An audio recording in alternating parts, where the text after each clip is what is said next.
کہہ دو کہ لوگو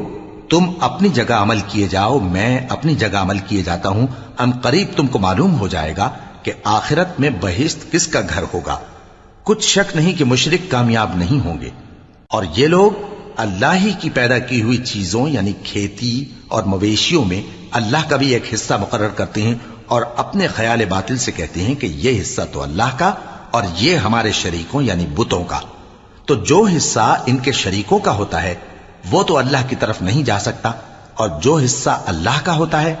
وہ ان کے شریکوں کی طرف جا سکتا ہے۔ کیا برا حکم لگاتے ہیں۔ اسی طرح بہت سے مشرکوں کو ان کے شریکوں یعنی شیطانوں نے ان کے بچوں کو جان سے مار ڈالنا اچھا کر دکھایا ہے، تاکہ انہیں ہلاکت میں ڈال دیں اور ان کے دین کو ان پر خلط ملط کر دیں، اور اگر اللہ چاہتا تو وہ ایسا نہ کرتے۔ سو ان کو چھوڑ دو کہ وہ جانے اور ان کا جھوٹ، اور اپنے خیال سے یہ بھی کہتے ہیں کہ یہ مویشی اور کھیتی منع ہے